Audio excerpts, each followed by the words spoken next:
everybody. Time for another Impetus update. Well, actually I think today I'm just going to shoot through a quick review of the Impetus rules. I had a lot of people asking questions about it, and I know there's a lot of future players who'd like to know more about the full version of the game. Basic Impetus, if you remember, is free. It's on the Dadi and Piambo website, and you can get that free, along with tons of army lists. The rulebook, on the other hand, I don't know, in America this is about what, 40 bucks? If you're good at it, you can get it for 35 on eBay or something, but it is quite pricey. But trust me folks, it's well worth it. So yeah, here's your book. It's spiral bound, so the baby's going to lay out flat on your table, which is a huge plus. How many pages is this? Let me take a quick look here outside of the lists. With the lists, actually. It's over 50 pages, which is pretty nice.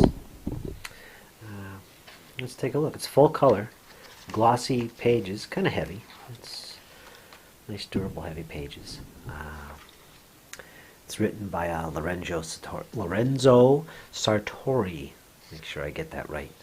Guy's a very good rules writer, and he's done an excellent job with these rules. Well, when you get the game, like I said, you're getting over 50 pages, full color. You're getting lots of designer notes. We got an introduction to the game. Covers how to base your troops, typical table sizes. 6x4 is typical. Covers the material that you need, such as the miniatures and how to base them with picture examples.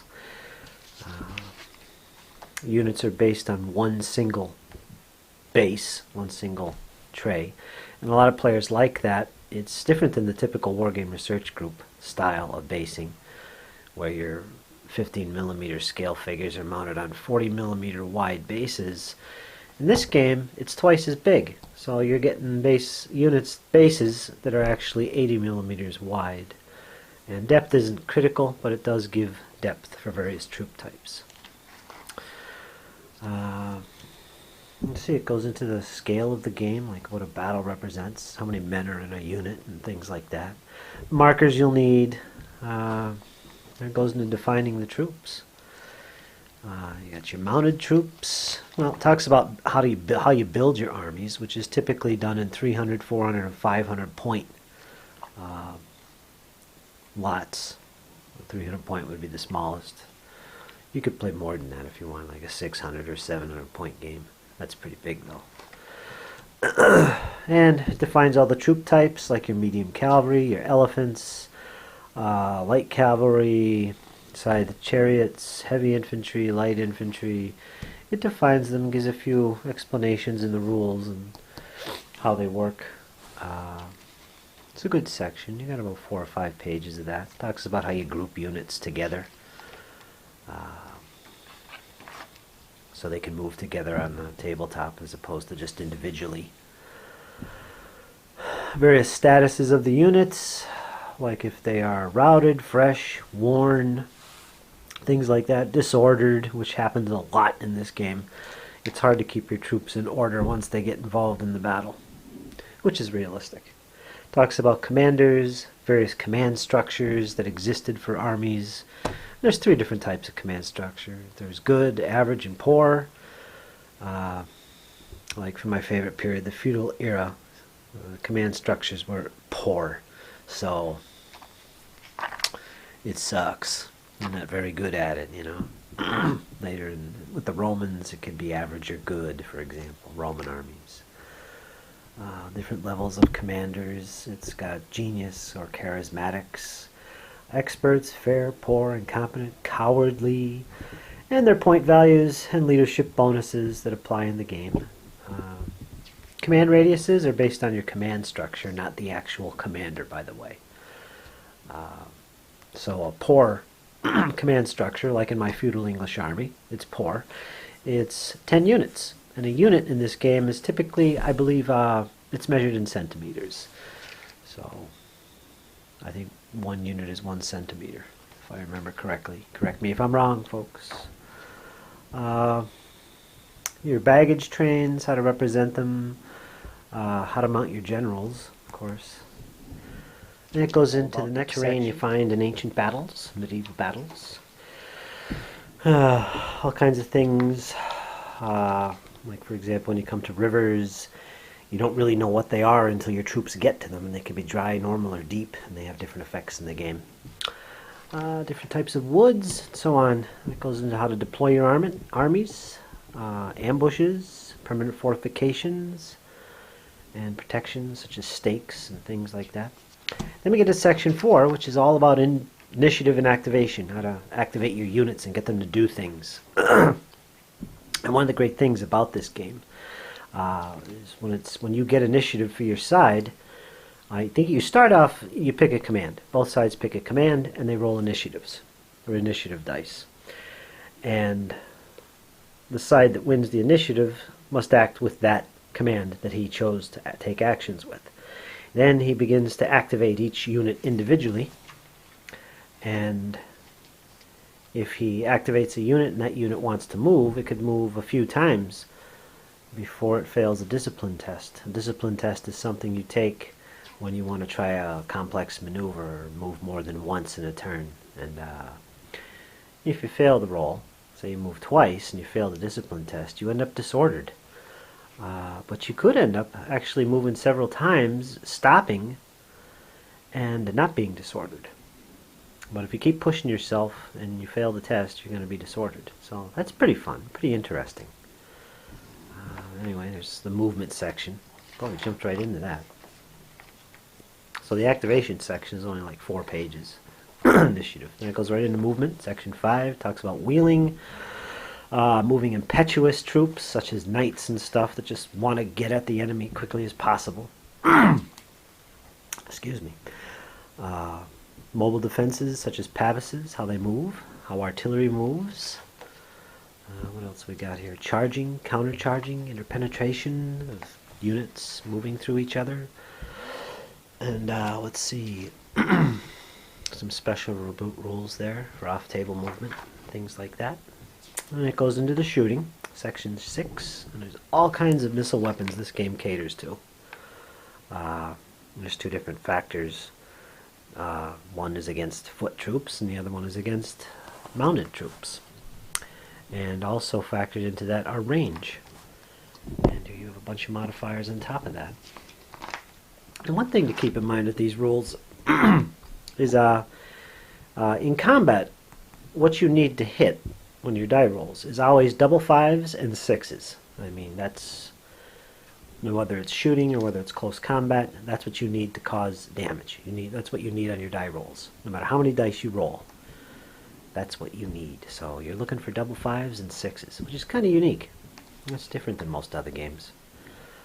Rules on firing arcs, ranges, and there is pre-measuring in this game. Special rules on throwing the pilum. Opportunity fire. And it goes right into the melee section.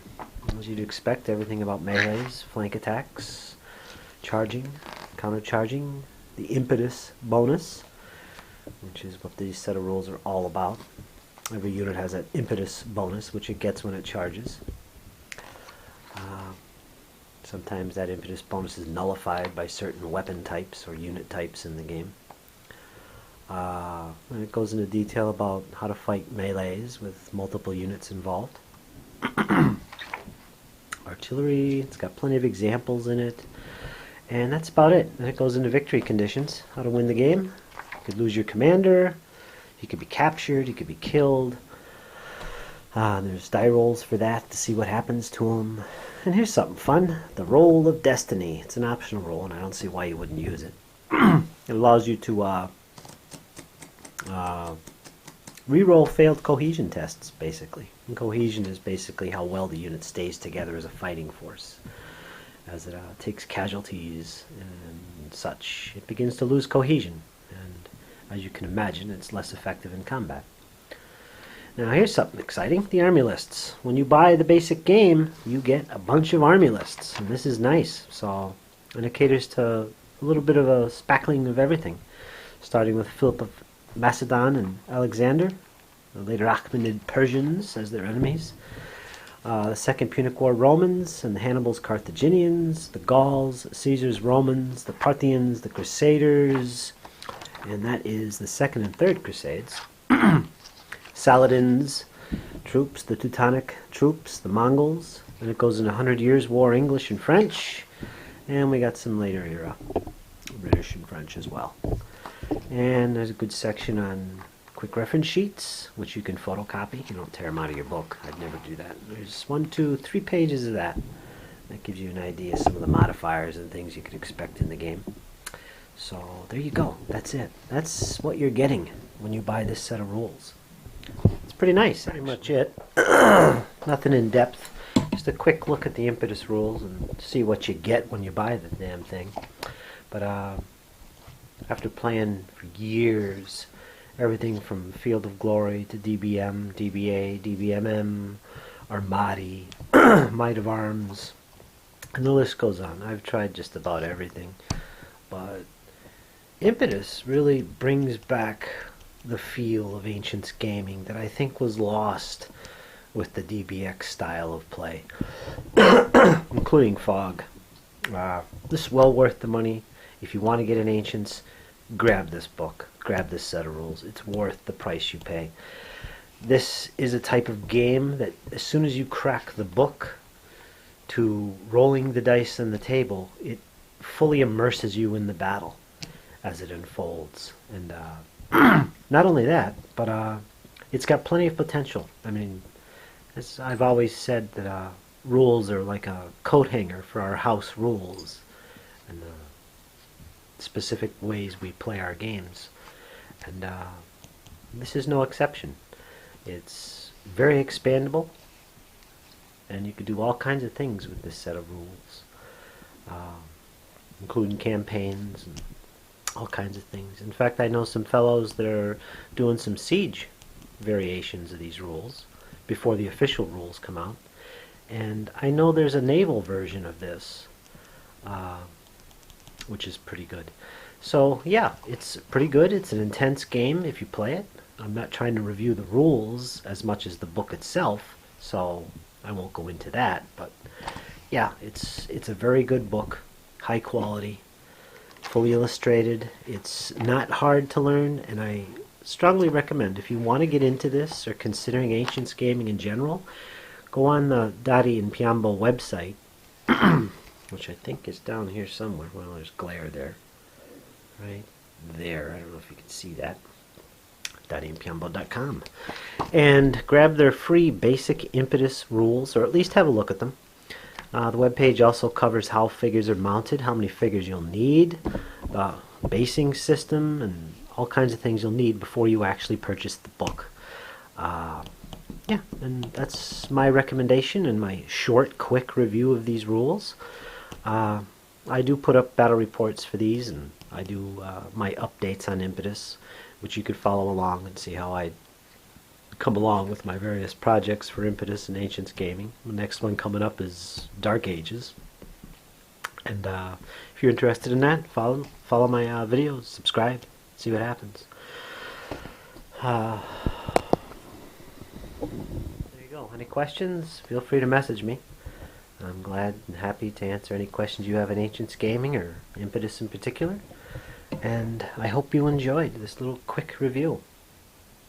Stay tuned, folks. More to come.